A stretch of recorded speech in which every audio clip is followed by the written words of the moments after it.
اچھا رانا صاحب، کل بھی احتجاج ہے پی ٹی آئی کا، کل کوئی ہیوی ہینڈڈنس ہوگی حکومت کی طرف سے؟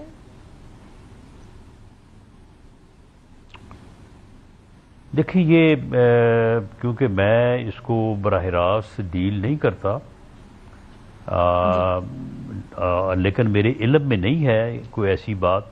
میرا خیال ہے کل یہ جلسہ کرنے جا رہے ہیں، وہاں پہ کوئی اعلان کریں گے. جی تو شاید وہ جو اعلانات کریں یا آگے اپنی کوئی پالیسی بیان کریں، اس میں آپ دیکھیں گے کہ اس میں یہ پھر کیا لاہ عمل اختیار کرتے ہیں. تو اس بیسس کے اوپر حکومت اپنا لاہ عمل تیار کرے گی رانا صاحب؟ Is that what you are saying کہ وہ جیسا لاہ عمل لے کر آئیں گے ویسا حکومت کی طرف سے رسپانس آئے گا؟ یہ تو یعنی بالکل واضح ہے نا. اگر وہ کہتے ہیں کہ جی ہم جو ہے وہ اپنی احتجاجی تحریک جو ہے کل وہ وہاں پہ کفن باندھنے اور جو ہے وہ جنازے پڑھنے اور پڑھانے کے اوپر جو ہے وہ کوئی لاہ عمل بیان کرتے ہیں، تو پھر اس کی پیش بندی اسے روکنے کے لیے حکومت کو آگے سے پھر کوئی لاہ عمل بنانا تو پڑے گا.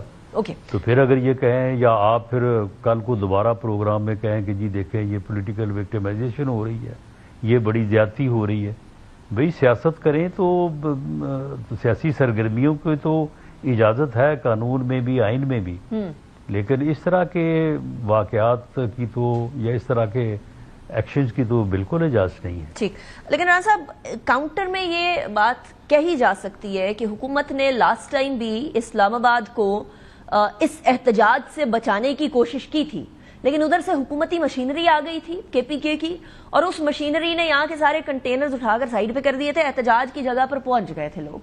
سو کیا اس ٹائپ کا لاہ عمل کوئی حکومت اپنائے گی کہ جس کو سائیڈ لائن کر کے احتجاج والے پہنچ جائے، اگر کوئی ایسا لاہ عمل کل آتا ہے، and this is obviously a big if، یا پھر کوئی اور اسٹریٹجی اپنائی جائے گی، کوئی گفتگو کی اسٹریٹجی اپنائی جائے گی؟ دیکھیں گفتگو کی اسٹریٹجی تو اپنائی جانی چاہیے، گفتگو تو ہونی چاہیے. صحیح. ڈائلاگ ہی جمہوریت ہے، ڈائلاگ ہی جو ہے وہ آگے راستہ جو ہے وہ انہی سے جو ہے وہ آگے راستہ نکلتا ہے. جمہوریت میں اور سیاست میں بات شروع ڈائلاگ سے ہی ہوتی ہے، اس کے علاوہ کوئی آپشن نہیں ہے. صحیح.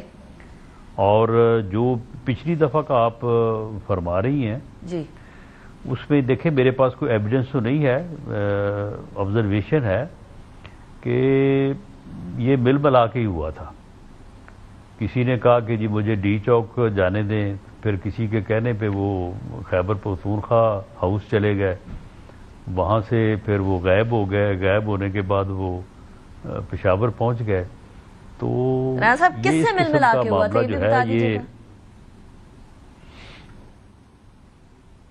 دیکھیں یہ تو پھر علی امین کنڈا پور صاحب بھی بتا سکتے ہیں. انفارمیشن تو آپ کے پاس بھی ہے رانا صاحب، حکومت سے مل ملا کر یا کسی اور سے؟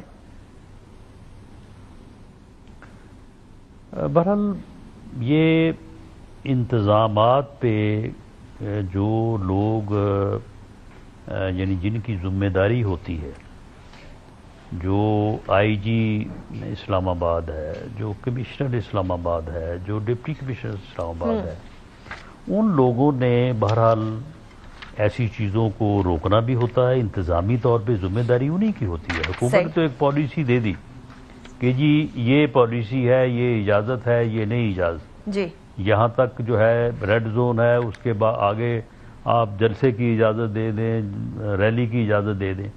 تو یہ پھر ذمہ داری جو ہے وہ لوگوں کی ہوتی ہے. وہ لوگ اس بارے میں جو ہے وہ پھر اپوزیشن کے ساتھ یا ایجیٹیشن کرنے والوں کے ساتھ جو ہے وہ ملاقات بھی کرتے ہیں، نیگوشیٹ بھی کرتے ہیں، فیسیلیٹیٹ بھی کرتے ہیں. تو یہ ساری چیزیں ہوتی ہیں. وہ ان لوگوں کو راستہ بھی دیتے ہیں. تو یہ جو چنگی نمبر 26 سے اس دن یہ چند گاڑیاں لے کے نکلے اور پہنچ گئے ڈی چوک میں، اور ڈی چوک سے پھر پہنچ گئے کسی جگہ پہ اور وہاں سے کسی جگہ پہ اور، اس میں مجھے لگتا ہے کوئی اس قسم کی کوئی سہولت کاری نہیں ہے. رانا صاحب کے پی کے کابینہ نے نا آج آئی جی اسلام آباد کے خلاف پرچہ کٹوانے کا اعلان کیا. اب اگر تو آپ کہہ رہے ہیں کہ obviously انتظامیہ نے سنبھالنا ہوتا تو کسی طریقے سے سنبھال لیا ہوگا انہوں نے، سو پھر کے پی کے کابینہ آئی جی اسلام آباد پہ پرچہ کیوں کٹوانے جا رہی ہے آپ کی نظر میں؟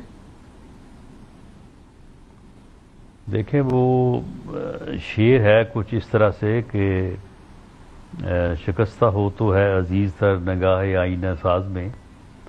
تو آئی جی کے خلاف اگر یہ پرچہ کاٹیں گے تو اس سے کیا آئی جی کی پوزیشن جو ہے وہ کمزور ہوگی, آئی جی کی پوزیشن تو اور مضبوط ہوگی. Very interesting, very interesting.